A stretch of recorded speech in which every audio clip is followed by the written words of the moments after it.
আমি এখন বস্তা করে পাঞ্জাবিগুলা জায়গা মতো নিয়ে যাব।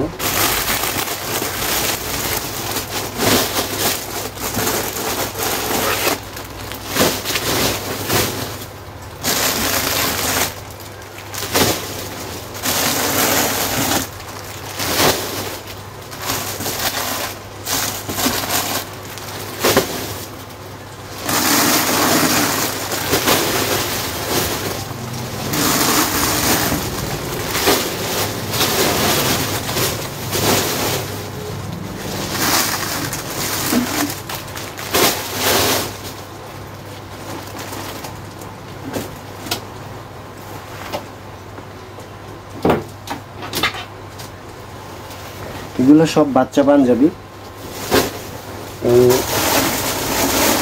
পাঞ্জাবিগুলার ভাঁজের কাজ চলতেছে, এই জন্য আমি বস্তা করে পাঞ্জাবিগুলো ভাঁজ করার জন্য জায়গার কাছে ওই জায়গায় নিয়ে যাব।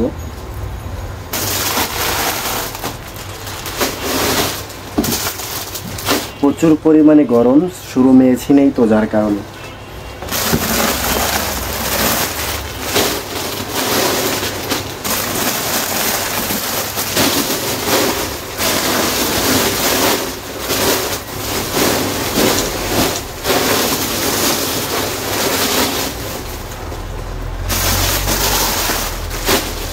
কাজ কিন্তু অতটা কষ্টের না, বাট গরমেই শেষ।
ঘামে গোসল করে উঠছি, পুরো শরীর ভিজে গেছে,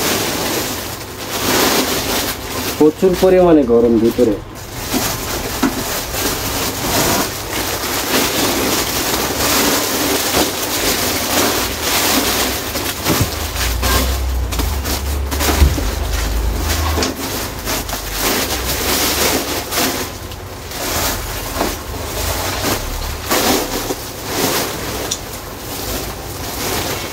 একটু টান দিয়ে নিন, ভিডিও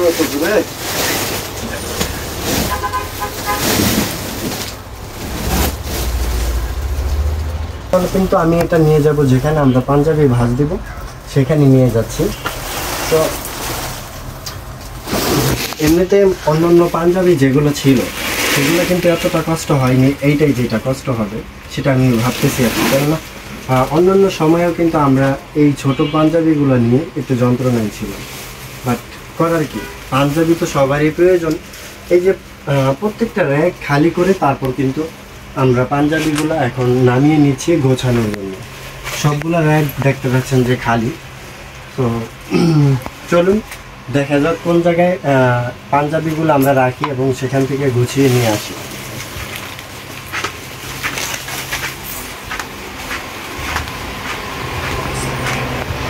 এখানে কিন্তু ছোট একটা ফ্যান ফিটিং করা আছে এবং এই সাইডেও কিন্তু দুইটা ফ্যান চলতেছে, তবুও আমরা গোসল করে উঠতেছি, কেননা মানে শোরুমের ভিতরে প্রচুর পরিমাণে গরম, মানে টেকাটা অসহ্য। এইদিকেও কিন্তু একটা ফ্যান চলতেছে অনেক বড় ধরনের, সেটা স্ট্যান্ড ফ্যান দেখতে পাচ্ছে। এবং এই পাঞ্জাবিগুলো এখন আমরা এখানে ঢেলে নিই, ঢেলে এই যে দেখতে পাচ্ছেন এগুলো স্টোর করে ফেলেছি। এখান থেকে আমরা বাছাইকরণ করে প্রত্যেকটা সাইজ অনুযায়ী যেই র্যাকগুলো খালি দেখেছেন সেগুলোর ভিতরে রাখবো। তো এখন আমি এটা ঢালবো।